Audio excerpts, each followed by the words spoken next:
would call the police. I know your every thought, Laura. You're wondering if they can protect you. Who knows? They may issue an order instructing me to stay away from my own wife. Nothing can keep me away. I love you, Laura. I can't live without you. And I won't let you live without me.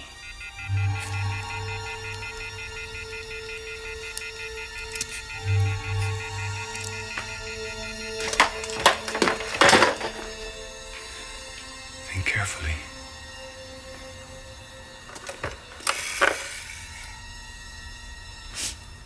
Yes, give me the police. Hurry, please. This is our last chance. Yes, this is Sarah Waters at 408 Tremont. Take that chance. Come quickly. I've just killed an intruder. It's Two Dads, One Movie. It's the podcast where two middle-aged dads sit around and shoot the shit about the movies of the 80s and 90s. Here are your hosts, Steve Paulo and Nick Brianna. Hello, everybody. Welcome to another episode of Two Dads, One Movie. I'm Steve. And I'm Nick. And today we are continuing the Two Dads, Two Decades march through the 90s at this point with 1991's Sleeping with the Enemy, starring Julia Roberts. And Nick, this was your pick, so why don't you start by letting us know kind of your history with Sleeping with the Enemy and maybe why you chose it for 1991. Yeah, I mean, doing Two Dads, Two Decades here, I know we've already hit a few of the great movies from 1991. I think like Terminator 2, Point Break, like certain things that I definitely would have picked in this spot. Yeah. And one of the reasons I picked this one is that we haven't seen Julia Roberts. I think this is a good spot to get her in. Yeah. And this is a bit of like an off the beaten path pick if you're deciding on 1991 movies to talk about in a podcast. Fair. It is like a good idea. It's a good like kind of thriller feel, and I want to see how it holds up. Is it going to be a Pacific Heights or is it going to be a Cape Fear? Right. And I hadn't seen it in a while, and I thought it would be fun to revisit this one and see like, all right, under the lens of movie analysis, like what do we think of this one? So Nice. yeah, I mean, no particular reason, but I think just, you know, throwing a little curveball in the mix here. I like it. The Julia Roberts call out is good. Like certainly for the era that we're covering, she's a major star of the time. So good to finally get a Julia Roberts movie under our belts.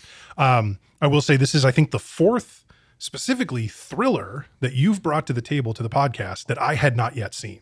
Okay. Which is an interesting, just that's happened that way. Yeah. But I had, before you brought them to us here, I had never seen Pacific Heights, The River Wild, or Cape Fear. And now this. And so it'll be interesting to see how it lines up, because obviously like Cape Fear and The River Wild were both like spectacular, really. Yep. You know, I mean, Cape Fear even more so, but both really good movies. And we all know how I feel about Pacific Heights, like one of my least favorite movies I've ever seen. So hopefully Sleeping with the Enemy lands much closer to Cape Fear and The River Wild than Pacific Heights. The only thing I knew about Sleeping with the Enemy going in, we actually mentioned this, and I think I mentioned it last week at the end of the podcast, but when we did Home Alone, we talked about how insane it was that Home Alone was the number one movie at the box office for 16 straight weeks, starting in November of 1990 into February of 1991. And this was the movie that finally toppled Home Alone. So crazy. The week that Sleeping with the Enemy debuted, it debuted at number one at the box office, and something really dumb, I don't remember what, was number two, and then Home Alone was still third. So in its 17th week of release, Home Alone was still the third most popular movie in the box office. Jeez. But this one did knock it off the throne. So I think, you know, we'll learn as we watch a little more of this movie is that, you know, Laura, Julia Roberts' character might have benefited from a little of Kevin McAllister's tactics at I think so. points. You know? There's definitely an influence. I found an even earlier influence. We'll get to that after the facts. First, we're going to go to the facts on Sleeping with the Enemy. All right, the movie Sleeping with the Enemy was released on February 8th, 1991 with a R rating. It runs for 99 minutes, was directed by Joseph Rubin and written by Ronald Bass from the novel by Nancy Price. It stars Julia Roberts, Patrick Bergin, and Kevin Anderson. On Rotten Tomatoes, 24% fresh. Woof. Not a rousing endorsement to start. On IMDb, a 6.3, which is also not the worst we've seen. Like I think Halloween 3 Season of the Witch was like in the fives. Yeah. But 6.3 is not good. And we get a pair of thumbs down from Siskel and Ebert. So not the most auspicious start. This is one of the reasons that, especially with movies I haven't seen before, I prepare these fact sheets after watching the movie because I don't want to be influenced by what I see here. It was nominated for 4 awards at the 1992 Saturn Awards, which is cool. Real Did not awards. did not win any of them. I like the Saturns. They're obviously a genre award. They're off the beaten path, but I think of the genre award sort of category, or that grouping, I think this and the Fangoria Chainsaw Awards, those are the 2 that I really take seriously. I think those are both very good. It was nominated for, did not win any of these, nominated for Best Horror Picture, nominated for Best Actress for Julia Roberts, and for Best Supporting Actor for what's his name? Patrick Bergen, who played Martin, and which is an interesting take. And then also nominated for Best Music, which is something that we will get into right off the bat. I see you're tickled by that Bergen nomination there. Oh boy, Hey, he's got to know somebody on the committee. the there. bar is not in the same place at the Saturns that it is at the BAFTAs, the Oscars, the Golden Globes, the SAG Awards, All etc. right, I'll do a full audit after Fair the enough. show. Was it a success though? Holy shit. On a $19 million budget, this movie pulled in $175 million at the box office, more than 9 times what it cost to make. I think, honestly, I'm sure movie-going audiences had a little family film fatigue at that point, with Home Alone dominating things for so long. Julia Roberts, obviously massive draw in 1991. This is really sort of like the peak of maybe the first wave of her popularity, kind of post Pretty Woman into this era, right? Where she was really big, and then she would really recur again in the early 2000s. But yeah, so huge success at the box office, but critically not particularly well liked by any of the measures that we look at here. Yes. And I mean, this is true of a lot of movies where it's like fun to watch doesn't translate to Gene Siskel having good notes on it, Right.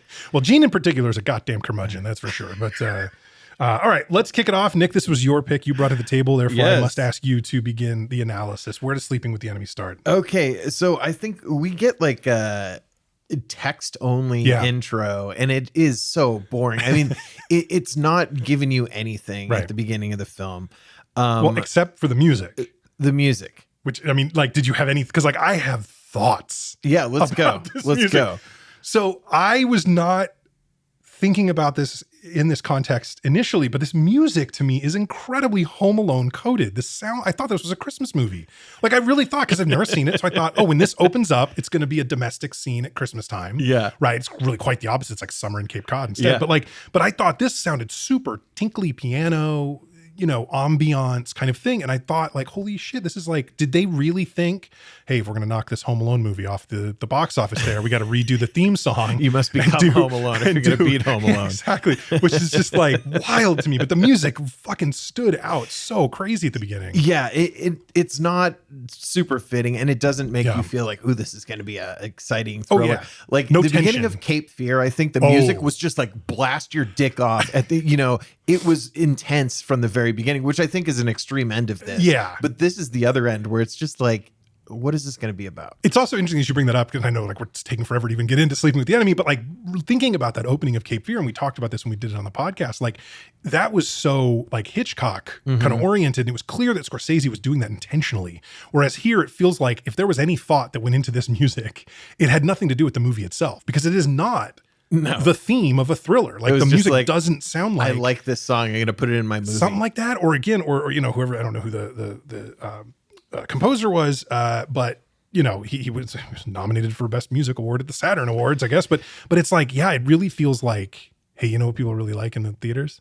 That Home Alone sound. Yeah. Let's get that Home Alone sound for let's Sleeping with the Enemy. Let's Home Alone-ify it. Let's Elfmanize it a little bit. Hey, that movie where America's sweetheart kills a man at the end? Let's put the Home Alone music on that. Sorry, spoiler alert for the end of Sleeping with the Enemy. Okay, all right, sorry. Let's continue the actual opening of the movie. Okay, so now we get the scenery, which is beautiful. There's this house that's kind of by itself on the beach in Cape Cod. I mean, just ultra exclusive area. Yeah. And Laura, Julia Roberts, is out in the water digging for quahogs with a trowel. Looks like a perfect morning. There's way too many fucking seagulls around her. She's really crazy, just surrounded by seagulls. And my wife is averse to birds. So every time there's an intense bird situation. So if we're talking about Hitchcock homages, maybe there's one from this movie. Little Indiana Jones and the Last Crusade with the umbrella, So as she's doing this, all of a sudden she's approached by a man who's her husband, Martin, who immediately looks not credible. Like Right. he's got a mustache. He looks Oh, like that the mustache. typical rich asshole creep. Yeah. They nailed kind of the look of him. So he like lurches up on her. The crazy part is 35 years later, that is now the Gen Z mustache. Like you would only see that mustache now on men under 30. Like that's really the only place. It's so weird how mustache trends come and go. Cause like the first guys that started doing it 10 years ago were doing it because they're like, oh, hey, look, how fucking random is it that I have a mustache? And then over time, more and more people do it. And then it hits a critical mass. Yeah. And now it's just like, yes, sir, I have a mustache. That's my regular face. Oh, it's the lumberjack beard trend did the exact same thing. And even I don't wear it as long as I used to because it gets crazy looking. Like we don't need to look that wild. But anyway, but you're right. He looks evil. Like there's really no. He looks like he's not giving you a square deal. Right. You know, like you're not going to get whatever rate he quotes you is not the best he can do. You know, this man is selling you undercoating. You're saying so you know we get to see she lives this beautiful lifestyle with her rich husband who's very kind of controlling and condescending and everything from the beginning. Yeah, they're getting dressed to go out to some kind of fancy dinner. And he's just like, oh, that's a pretty dress. Yeah. And he goes, yeah, I wouldn't have thought of it. Yeah. Just he's constantly digging at her self-esteem. And like all their interactions are kind of like that. Yeah. Yeah. And one of the things I noticed, especially out on the beach when we started and he walks up to her, first of all, anybody who walks in a suit along the beach and then is somehow upset he's got sand on him is a psycho to begin with. Right. These two people have so much hair. And as a bald man, I'm so jealous, but they're just a crazy amount of hair that they both have. And later on, we meet the other kind of third main character in this. Tons of hair. Superstar of hair. Yeah. Ridiculous. Yeah, it's crazy.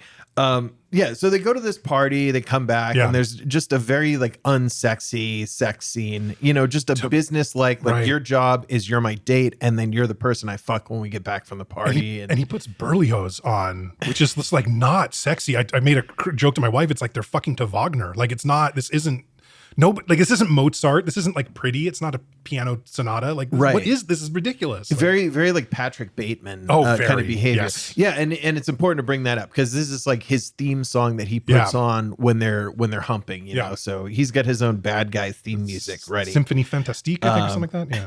And then it cuts to him on the Versa Climber. Oh my god! You know, just going crazy on it. So later in the movie, there's going to be a scene where he has to chase somebody up a mountain that has equally spaced ledges, and you're going to think he won't be able to get up there, but this is showing you that he actually is able to do that. Foreshadowing. And then you know he's this like total type A personality, like I work out hard and I only sleep 4 hours a night and all this kind of shit.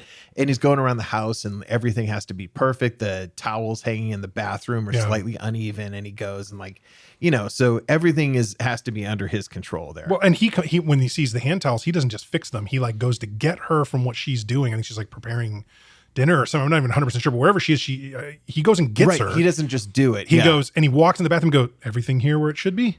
And it's like just the most ridiculous, you know, and then she notices and apologizes and is like freaking out about the hand towels. And it's just like, holy crap. Like, yeah, I mean, it's a little beaten over our heads or whatever, you know, about how controlling it is, but it also like needs to be like, because they don't want this part of the movie to be that long too. No, it's got to be super quick. Yeah. We got to get to where we're about to get to very quickly. And the movie is very efficient in this way. Again, it maybe comes off a little like, okay, holy shit, we get it. He's a controlling asshole, but like we need that.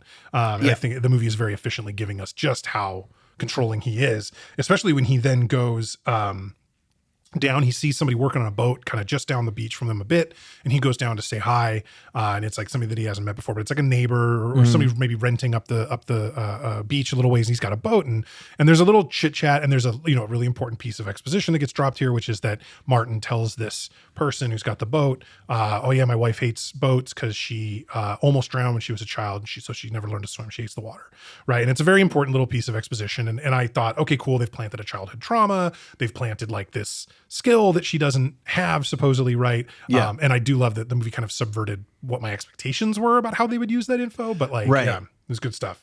Yeah, and I love the little detail here of that guy, that he's the Mets team doctor. Oh yeah, that's right. So I like an alternate universe where like Daryl Strawberry is joining them for a barbecue or something like that. So one of the things I think that that the guy with the boat mentioned that he knew, oh, Laura, I talked to your wife, or I don't know if he even he said something about made a comment about admiring their the house. Yeah, he right? says he like admired the house. Not even saying that he went in there, right? So Correct. Martin comes home and he's fucking furious and he's yelling at Laura, basically accusing her of, oh, did you fuck this guy? You have him in the house. Just being an insane person. Like, and you know, he's just throwing her around and hitting. It's horrible, right? Yep. And he has pleated pants. Once again, we get some strong pleats. It's the early 90s, man. Like, but yeah, he's just absolutely brutal to her, right? And the next morning, he just goes to her and he's like, "I'm sorry, we quarreled." Oh my god, that was just so crazy. like cold and ugh. Before that happened too, though, in the morning she was like walking along the beach, and another thing I like, there's a few of these things that get planted, and then when they get paid off, to me they were. It was not obvious why they were getting planted. In fact, I thought they had a different purpose, right? So this whole thing where she picks up these rocks and starts like, she's throwing them at this lamppost and knocking the light bulbs out. To me, when I read that initially or watched it, I was thinking to myself, oh, this is her. She has no control over anything. Yeah. So this is just her like exerting some control over something. Like that's very relatable, very understandable. But of course it's actually a further plant that she needs to sort of put in. But yeah, when he says, "I'm sorry we quarreled," like, obviously, first off, it's sort of an "I'm sorry, but," right? It's not even a real "I'm sorry" to begin with. And then "we quarreled" is such passive voice. My God, that's some really New York Times level. Yes, exactly. "I'm so sorry I beat you in the face with my hand" would have been far more real, but obviously he's not sorry that he did that. He's sorry that a quarrel occurred. Yeah, right. It's crazy. And then his amends that he makes is he gives her a gift, which is lingerie, which is put this on. Yeah. So I can immediately start fucking you in a way that does not benefit you in any way. Yeah. And that shot, like where she puts this on and then there's like the sex scene. I mean, it really just looks like hell for her. Yes. And like, I think they do a good job of kind of bring that across. And we're still real early in the film here. Yeah. And you know, Julie Roberts, obviously, you know, should go without saying, fantastic actress, doing so much acting with her face without saying things, the way she's looking, the way that she moves her mouth before she speaks. There's always these little moments of, is she going to say something else? And then they're having dinner.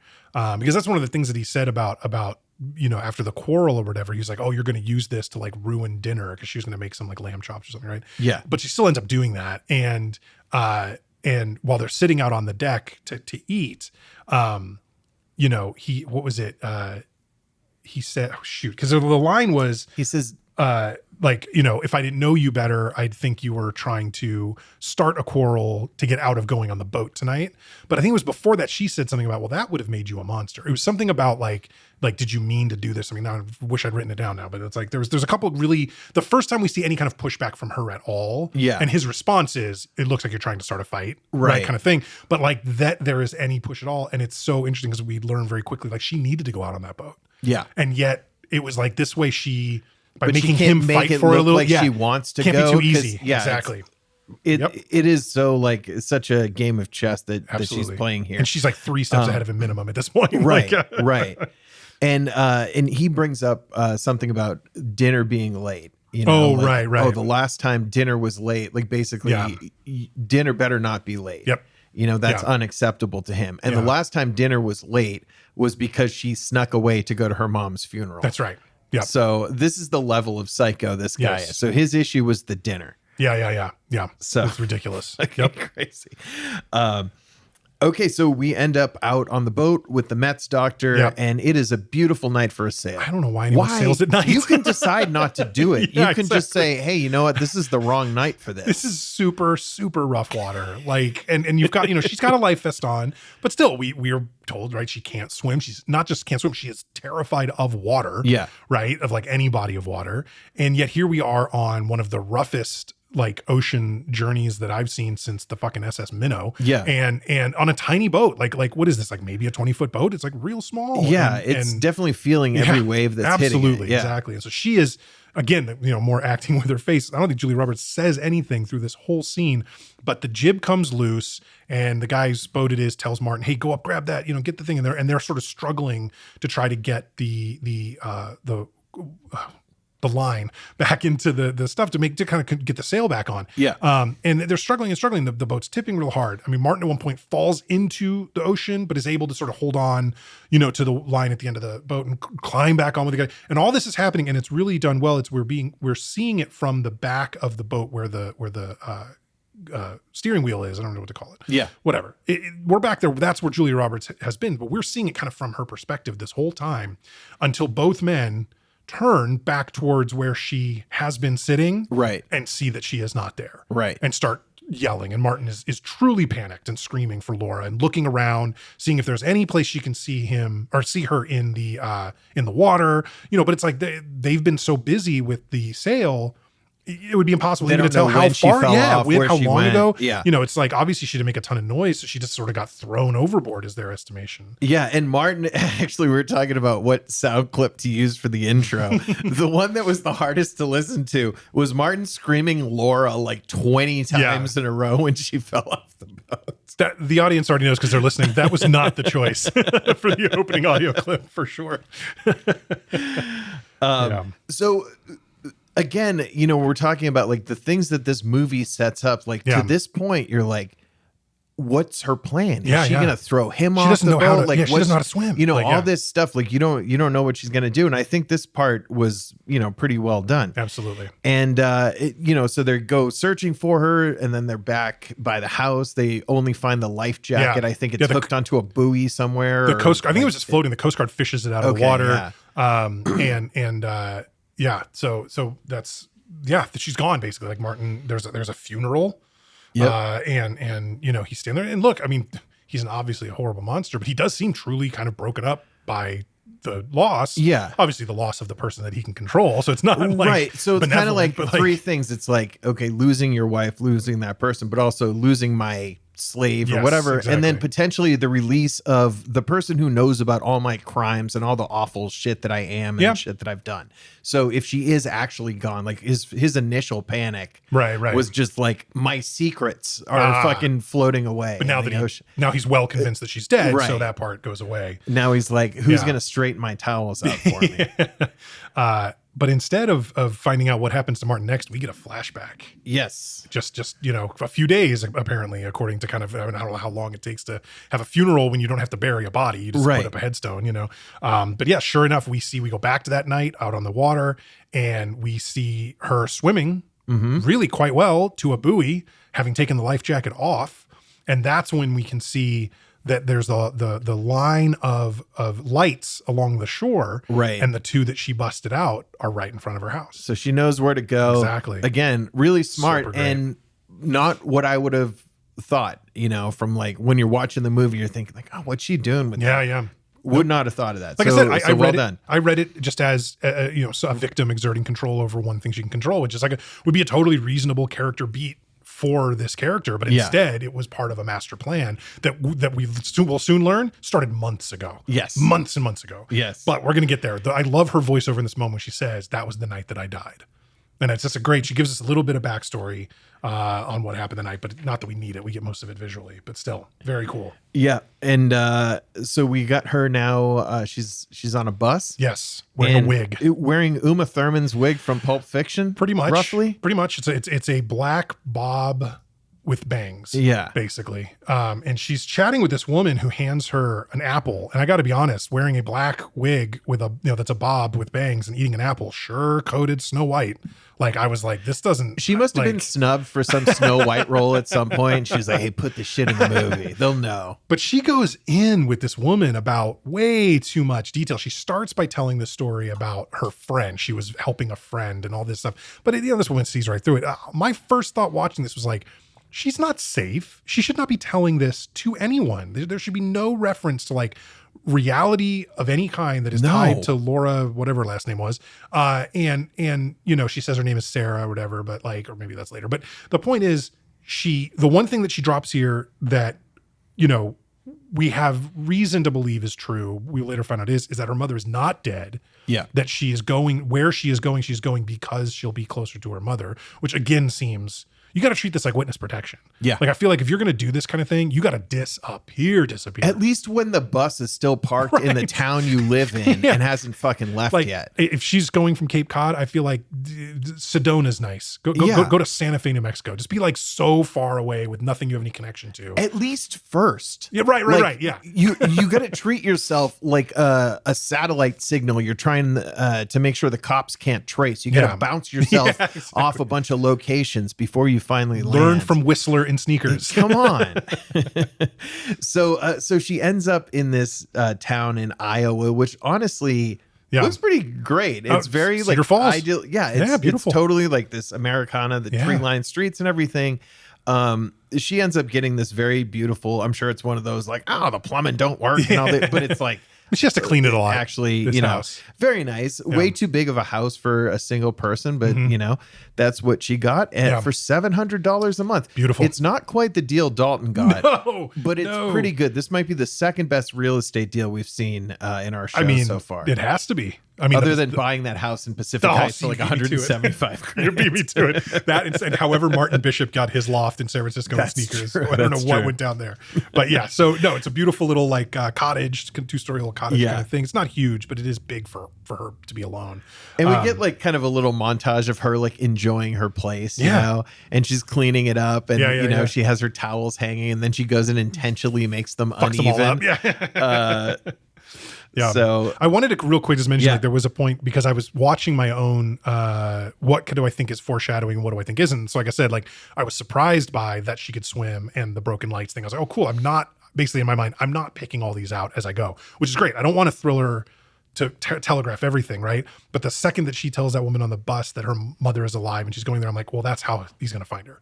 He's going to find her because he's going to find out that her mom's not alive. And sure enough, that is eventually how it happens, which was kind of disappointing to me then. Yeah. Because it's like, it's planted so clearly that it's like, no, there could have been some. I mean, I know it's not the first step that like gets him whatever, but anyway, I was just thinking like in that bus moment, I was like, oh, that mom, that's going to be the fucking downfall. That's going to be what gets her. But that's right. But yeah, absolutely. So to anyone listening, break off all contact with your mother. It's the only way to save yourself. Honest, like I said, witness protection. If you are actually trying to escape like a murderous abuser this, like go witness protection. You got to duck out at least for a little while. Because her mom also, we're skipping ahead, but whatever, we've all watched it.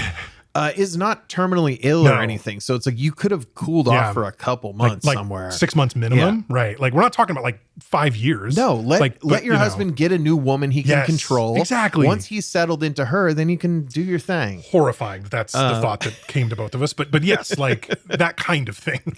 Hopefully he never does again. But so one of the things that that Sarah is now doing. She's in her house and she looks out the window and she sees this neighbor guy just like singing his ass off and dancing around. Guys and Dolls, I think, right? Singing West Side Story or something. That's what it was. Yeah. And just having a gay old time. And this is a big deal to her because to see a guy who is just like letting loose and willing to be vulnerable and not taking himself so seriously, in addition to all the other horrible things about her ex or her husband, is he must have been miserable to be around at all times. Like there was nothing fun about that guy. Yeah. Something I think both you and I have in spades, and I think our wives appreciate, is like a sense of whimsy and like being able to be silly and whimsical and sort of, not tied to like this sort of like concept that things need to be all in their right place all the time, like seriously. crap, And I think that if you are not someone who has been around a lot of whimsical men, it can be, shocking in a good way, but it can be very, very new, very different. You know? And I think especially, and this is more true even, 3 decades ago than it is today. Although it still definitely is true. But yeah, so he's dancing around his backyard and she's enjoying it, but at one point, of course, he glances up, sees her in the window, just notices real quick and she ducks behind. So there's a little like playfulness here.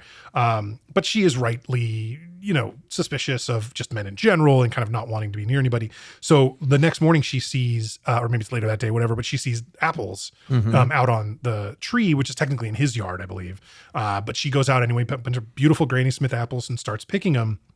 And he comes up and is sort of like, he's being playful, but also like he doesn't know her background. And she, from her perspective, this is scary because he's like, that's illegal. Like you're stealing. People don't steal. People go to jail for stealing around here, like all this stuff. And he's trying to be playful, but it is very much coming off like this chick cannot catch a break when it comes to men, right? Yes. And this was when I had the thought, this movie is Why Women Pick the Bear, the movie. It just came 3.5 decades early for that discourse. Yeah. But like all the dudes in this movie from the beginning are like just in her shit, like ridiculously. Like, get the fuck back, dude. You're doing the wrong kind of teasing, given her background. This is pulling the pigtails on the playground bullshit that we all have moved away from, hopefully, since. But this, we should mention, this is Ben. This is her neighbor, Ben. The guy who was dancing around. Yes. He has, again, you were talking about people having a lot of hair. I mean, ridiculous. This guy, he has kind of a Kurt Russell, like a little bit of a muted Kurt Russell. It's not quite as like full, but it's just one of those very like feathered. Yeah. It looks like it takes a lot to keep it in place.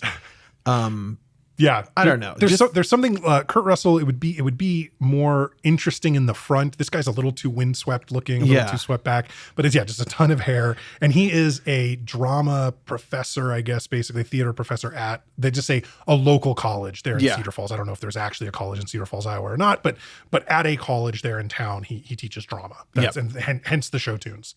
And Laura, by the way, she said she was stealing apples to make a pie, and she had like 35 apples.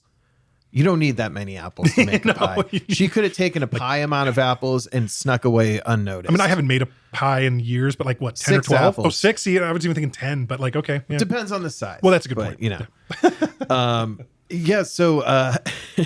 So we get Martin. Yeah. We get a quick flash to Martin. Right. On the beach, he finds some broken glass and he looks up and by sees that stepping the on it. lamp had been broken. Right. So he steps on the broken glass, little Annie Lennox.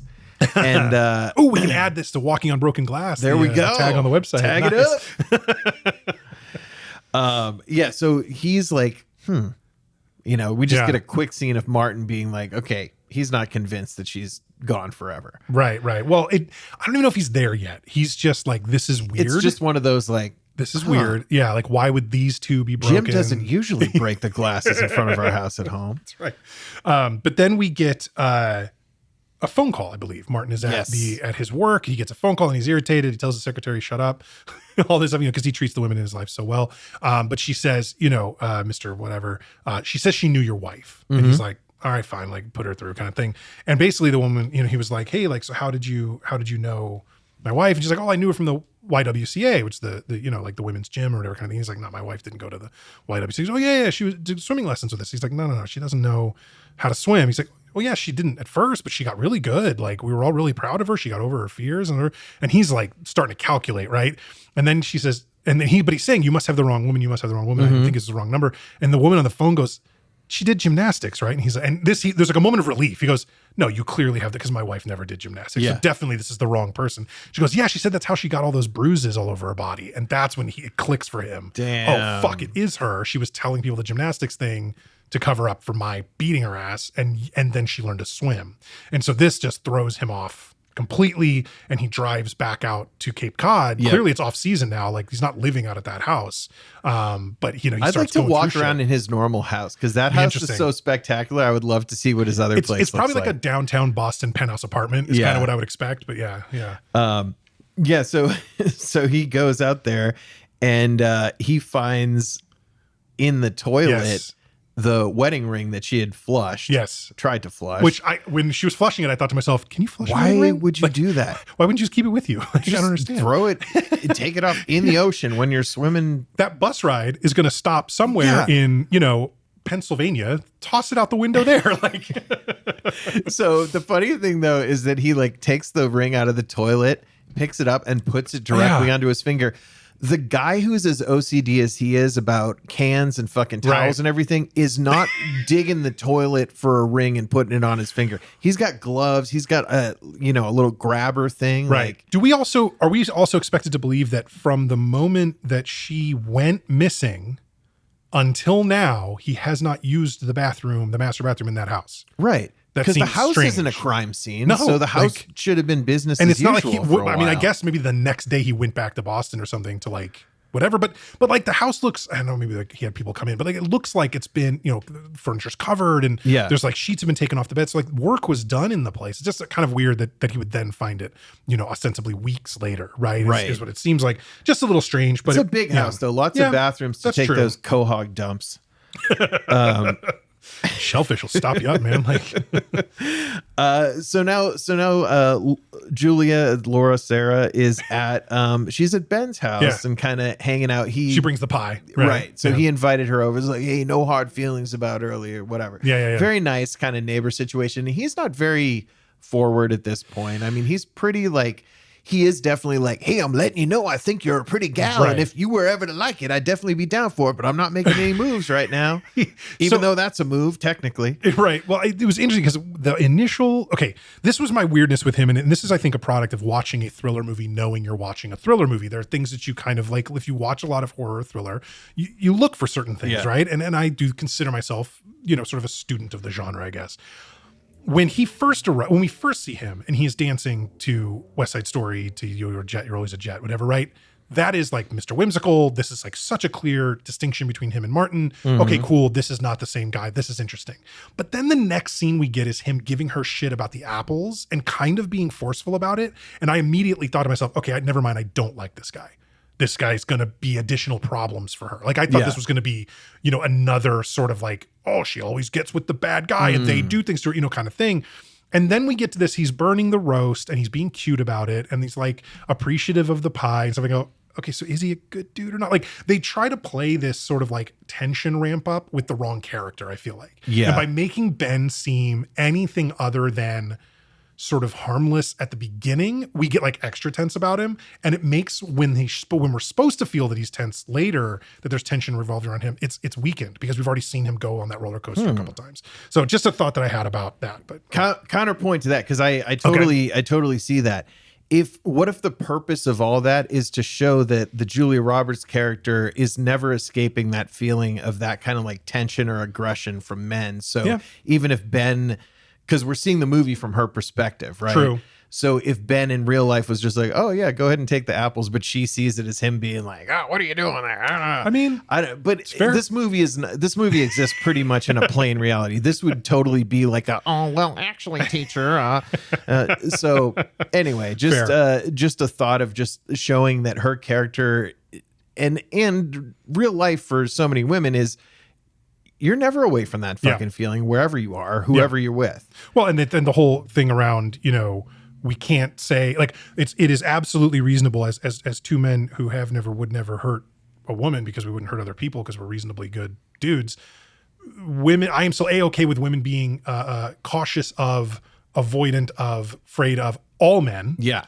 Because they have to be of some men and they can't tell ahead of time which one. Totally. Or which one. So it's like, this could be having that guard up around who is ostensibly appearing to be like a regularly good dude, a mostly positive sort of influence or whatever around, like her reaction to that being so guarded makes total sense. Yeah. I'm just questioning from like the filmmaking of it.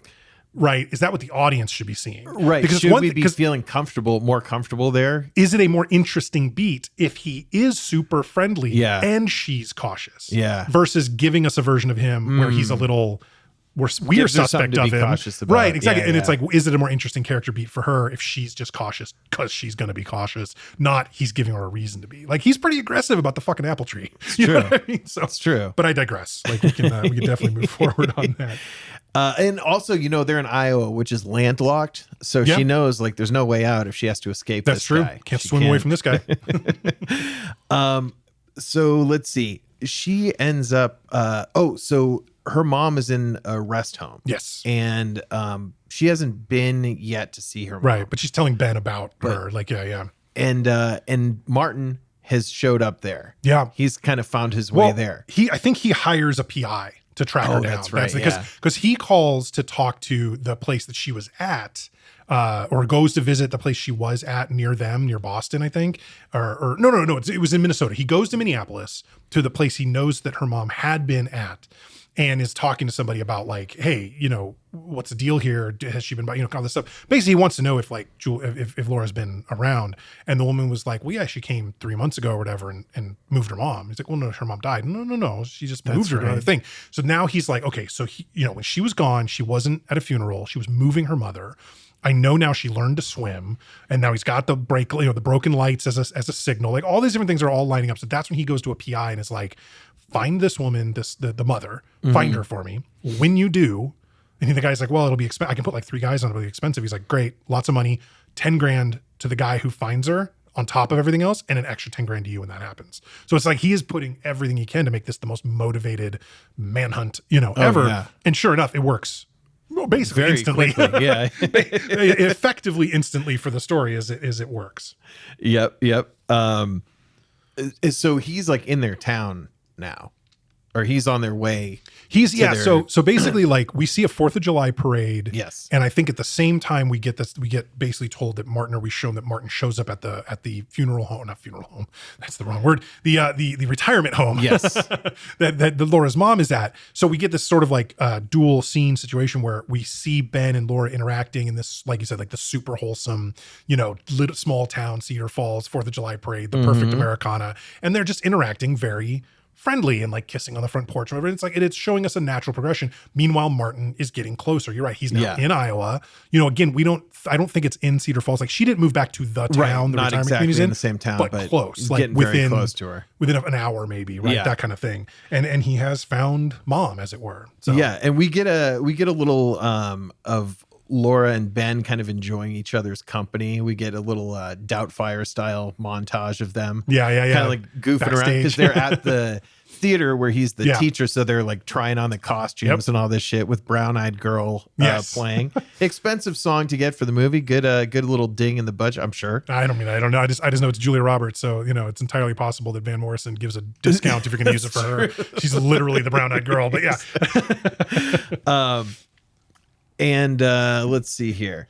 Well, so they're dancing backstage and they're clearly they're basically falling for each other. They go back to her house and she invites him in and they start making out. But then, and this reminded me immediately of Roadhouse of Patrick Swayze putting Kelly Lynch up against the cobblestone wall. They lay down on the wooden stairs and are like making out. I'm like, this is the least comfortable possible place to do this. And she starts to push and he doesn't respond great to this. Like, she's like, no. And he doesn't push. Obviously Martin would just make her submit, but he pushes a little more than he needs to, than he ought to, no is no, guys, the whole deal. But she does tell him, no, you need to stop, you need to go. And he does. This was the point in the movie, we were talking about this before that we started recording, where I thought to myself, oh my God, I really hope Ben doesn't save her. Like, I hope the ending of this isn't Martin finds her and Ben saves her. That would be so terrible for this character. Right. So we'll get to that eventually. But like, he basically, there's this conversation between the two of them, and he's insightful enough to understand and ask, like, what did he do to you? Clearly there's somebody in your, probably recent past, he can surmise, but certainly in your past, that treated you horrifically. Like, what happened? And she basically tells him, like, I had an incredibly abusive husband and I escaped and like whatever. And that's when, she makes it clear that's why she hasn't gone to visit her mom. She rightfully thinks that's potentially dangerous, a way that he could try to track her down. So he, being the theater guy, helps her in disguise. Yeah. And it's a really good one. Well, mustache, the hair. It's a good disguise. I love using that they get to use him for that purposes. Yes. Like that there's definite reasons why he's a theater teacher in this. It comes into play so often. It's interesting because I think when writing this screen, well, first I guess for the novel, I'm assuming, right, because this is an adapted screenplay, but like when the novel was being written, it was probably like, well, I need somebody who I can make it obvious why he's whimsical. Yes. And I can make it obvious why he'd know how to help with disguises. And it's kind of like, and then if you don't want him to be gay, like you can't just be like, well, he's a Broadway singer. It's like, that's going to code a certain way. But if he's a theater professor, we can let that go either direction. Yeah. Right. Because we meet another one later when Martin gets even closer, who is a gay man. Right. Probably pretty on the DL in Iowa in the early 90s. But like, I mean, that must have been tough there. Yeah, exactly. But basically she is able to go, she borrows Ben's car, beautiful convertible Mustang, gorgeous car, borrows that in disguise, ball cap, sunglasses, mustache, like the whole deal. I think they bound her like chest and put very boy clothes on her, like did the whole deal. But of course, fucking Martin is like there, like actually he's there. At the place, walking the halls, dude. Terrifying and creepy as hell. I think it's the only time I've ever seen this in a movie, and maybe the only time we ever will. But there's a little scene of like evil drinking fountain gulping. Where it gives like a camera of Martin like leaning down and just like gulp, gulp on the drinking fountain. It is so fucking funny. I don't understand why, but thank you for putting that in there. It's upsetting. It was upsetting. I've never been upset by fountain usage, but that is upsetting. From now on, when I see one of those, I'll be like, I'll drink out of the sink in the bathroom. Thank you very much. To be fair, I have definitely not used a public water fountain since COVID, but like, Oh, man. Really really upsetting. Yeah. So he's there and Sarah sees him. Yeah. So there's kind of, he wouldn't recognize her. Does she right see off him? the I bat. didn't get the sense that she did. She never turns around because she's drinking at the water fountain and just gets up and goes. Okay. I thought she saw him at the very end. No, I think that neither of them see each other, and he stands behind her for a good, 15 seconds while she's drinking from the water fountain. Yeah. Then she Too many leaves. Mississippis, by the way. Yeah, if there's for a sure. line, you got to just dip back and get back in line. You can't go that long. Save the whales, baby. So then she heads out the door, and he stops at the desk to ask if I remember Laura's mom's name, Chloe or something like that, if she's had any visitors, right, and that whole kind of thing. But she's gone. Laura has left now. But the woman is like, "Oh yeah, sir. You asked about visitors. She did have nobody for months, and then today."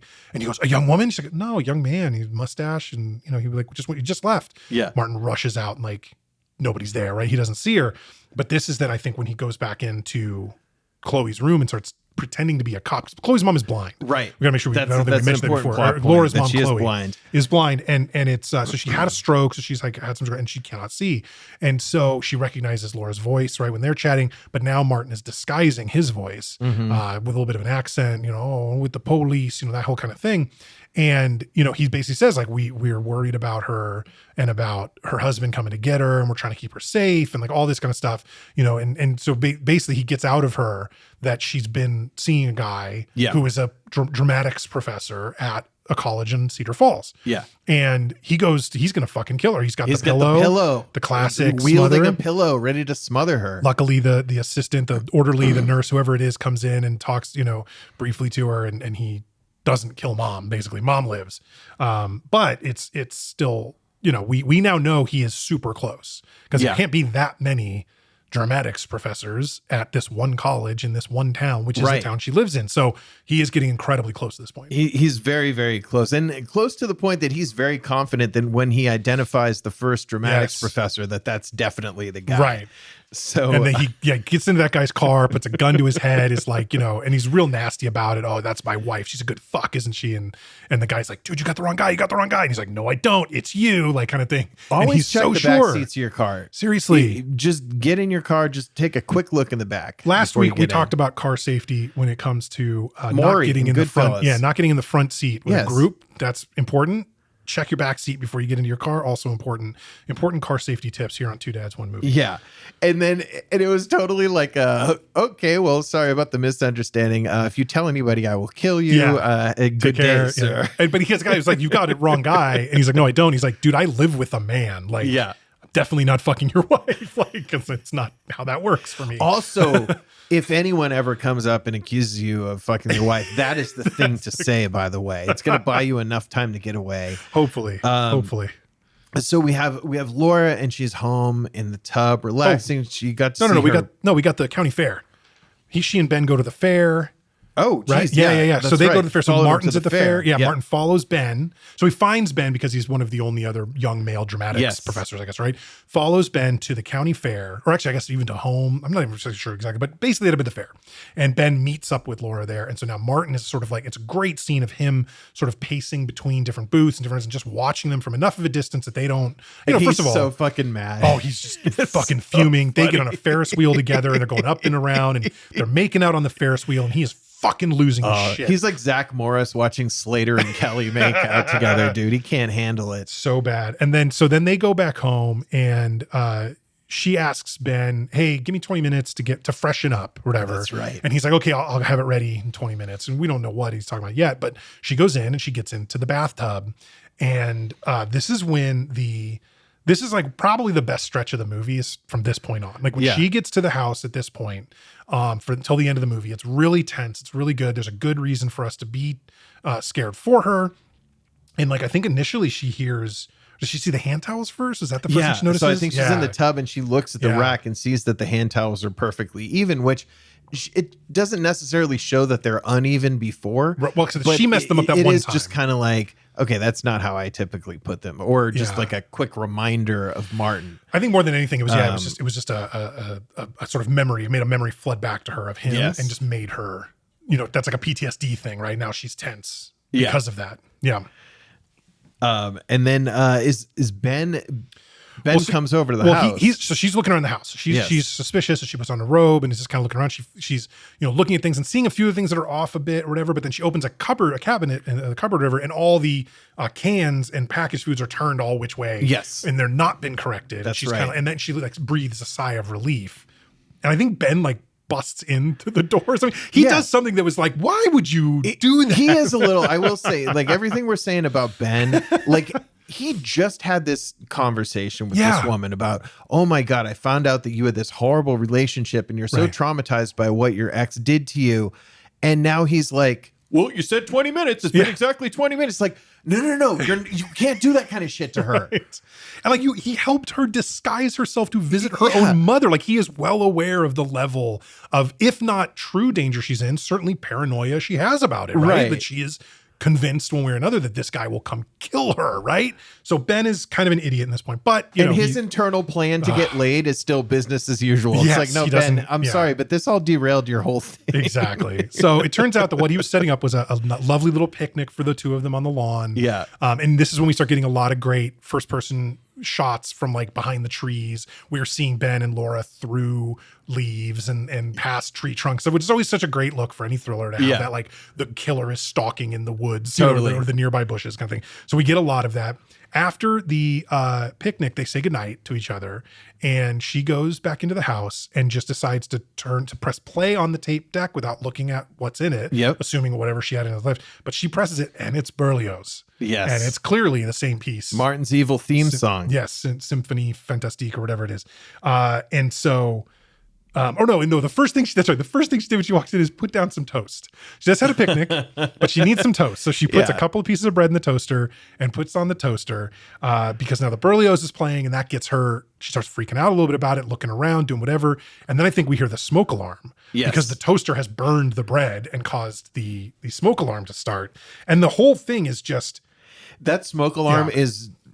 a terrible sound. It's like enhanced from what a normal smoke alarm is in this movie. It's really rough. But it's a great tool. And she's kind of yelling around like Ben, like as if Ben is fucking with her by doing this. Because why would she think Martin is like there, well, right? I mean, she's starting. But then to get she those. opens the cupboard. Exactly. The same one she opened. The same one she ostensibly just an hour looked earlier, in, right? Yeah. And all the cans are straightened out. They're all faced out, and that was a great. That was shot well. That was played well. Like I really enjoyed that moment when she opens it and scans, because you knew it was coming, but it still paid off well.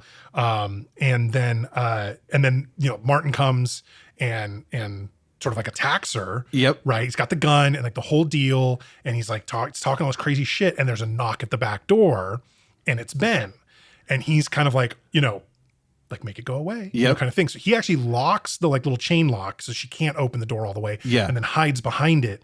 And Ben talks to her a little bit, or whatever, and she's just like, "No, it's not a good time. Can you just go home?" The whole deal. She's very meek about it.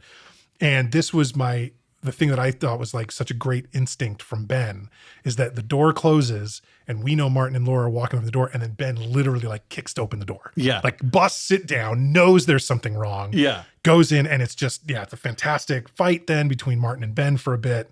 And Ben gets knocked out. Yeah. Like knocked out cold. Which is great. And there's a gun here that Martin had, right? And it's knocked loose, and Sarah's able to pick it up. Right. And one of the better scenes that I love in a movie is like the shaky gun being held at the person you're finally about to get your revenge on. Well, and she shoots a shot at him, but it like goes and hits the wall behind him. Really missed by quite a bit, but he does know she was willing to pull the trigger. That's right. So there's an element that raises the stakes for him here. Definitely. Because even if he doesn't think she'd kill him, she did just shoot at him. So there's that. But he is like doing the whole slow step towards, talking crazy shit. And she's like, "Don't you fucking move. I'm going to call the cops.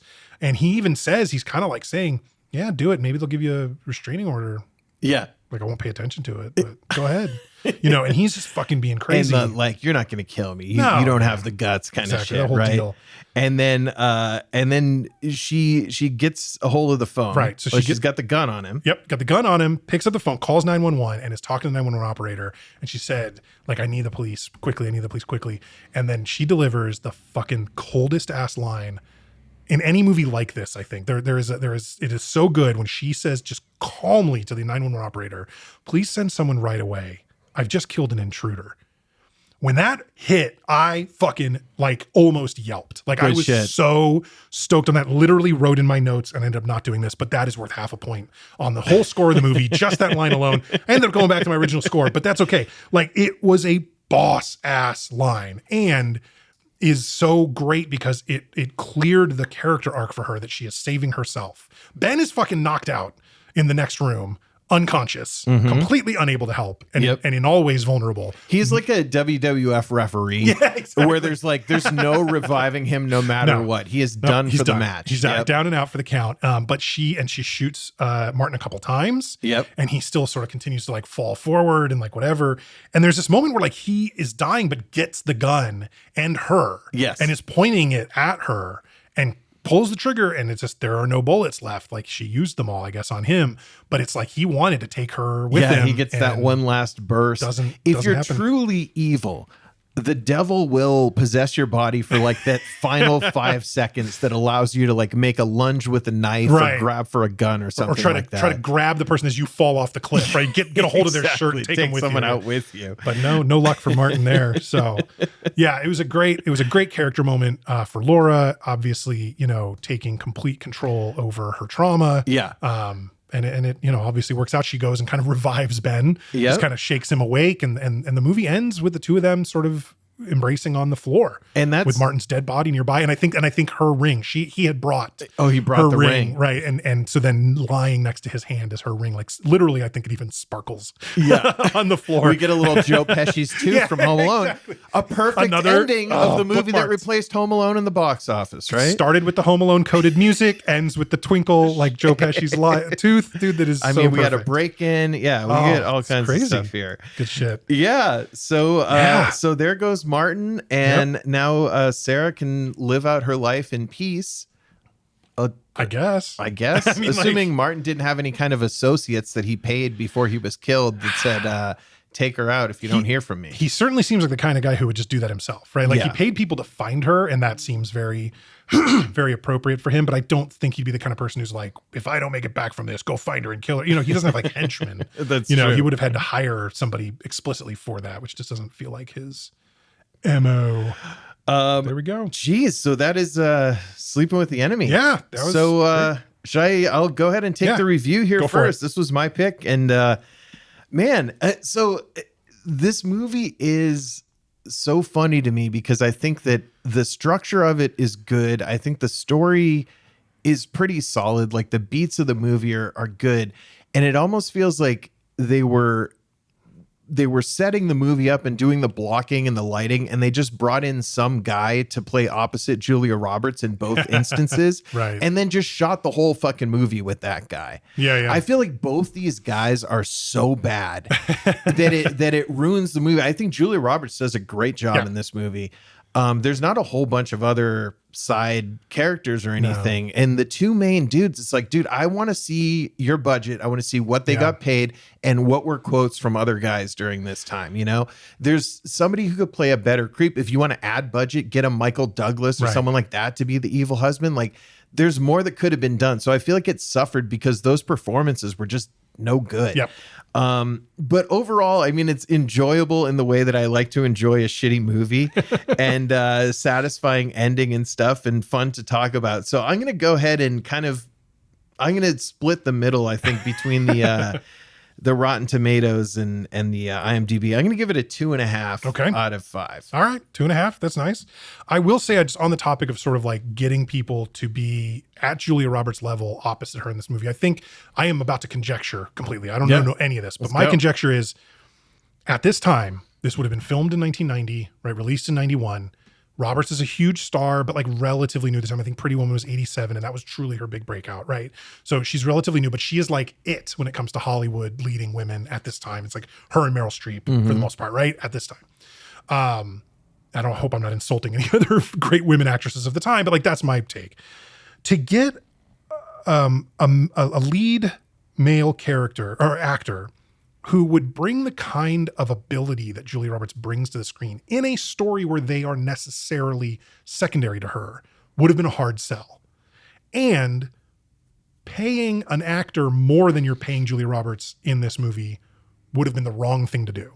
Sure. So I think there's an element of Michael Douglas never does this movie because this movie's not about Michael that's Douglas's a bad character. Example. No, but I mean, even these two guys were fucking they're not never in good. anything after that, true. you know? So it's like, you could have done Kevin Anderson did a few things. The Ben, actor who played Ben, did a couple of things, but like Kyle MacLachlan, there's a level of a guy, you he know? certainly would have been far more terrifying as Martin, far better. John Larroquette is the affable guy. Ernie Hudson. Too old. Well, But- too old now. No, too old then. In 91, Ernie Hudson was like 40. Like Laura's character's 27. That wouldn't have worked. But anyway, the point being, I think there was that's a an crazy issue. Hollywood age gap. But I think that again, though, but it's twisted, right? Because, or it's flipped on its head because it's the woman in the lead role. And I think that there were a lot of men, especially at the time, would have been scared off of that. Their agents would have told them, don't be in that movie. That's her movie. You see what I'm saying? Like, so I think it's just an element of standard Hollywood misogyny, and sort of a product of its time, where I don't think this problem happens today. I think if you made this movie today with, I don't know, Florence Pugh or somebody who's like maybe not Julia Roberts big, but like big enough, right? In today's, and you could get Jeremy Allen White, you could get Andrew Garfield, you could get Timothée Chalamet on the other side. That could happen today. I just feel like in 1990, 91, that was never going to happen for her. There's also like in the era that we cover, such a separation between kind of TV actors and film actors. And now huge. it feels like, all right, we have so many to choose from because you got these guys on these TV shows that could be interchangeable in movies. So yeah, the pools were like totally different during that time. Until The Sopranos. The Sopranos literally broke open that whole stuff. Because that was the start of prestige TV, and now movie actors were willing to go do TV. Right. Not ABC, NBC, CBS, but they'd go do Showtime or HBO, whatever. Nowadays it's just wide open. Right. Everybody's an actor's an actor at this point. There's no such thing as movie actors and TV actors anymore. It doesn't exist. But you're right, in the 90s and 80s, that was a hard line in the sand. Yeah. So all that having been said, let me get to how I actually feel about Sleeping with the Enemy. I want to thank you for bringing this. I really enjoyed it. It is absolutely a category of genre film that I enjoy. I would put this right kind of below The River Wild, but not a ton of steps back. Significantly better than Pacific Heights, like by leaps and bounds, in my opinion.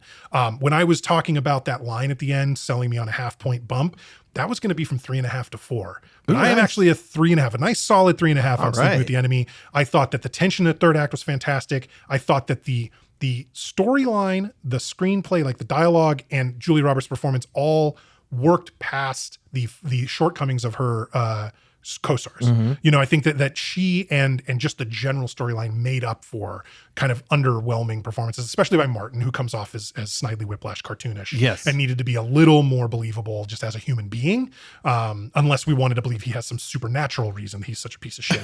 If he's supposed to be literally the devil or something, then show us that and make it crazy. But he's too cartoonish, in my opinion, beyond that. So that's my rating. I'm a 3.5 out of 5. You're into 2.5. So we are 6 out of 10 on Sleeping with the Enemy, which is like right around the IMDb score, give or take.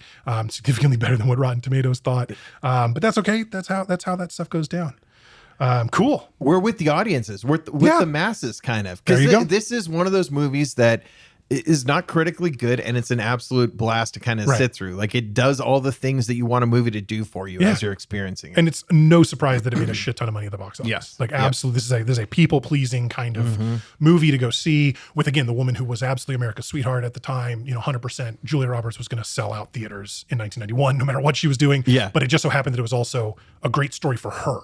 Her character has a great arc and a great story and a great resolution in this movie. So there's that. All right.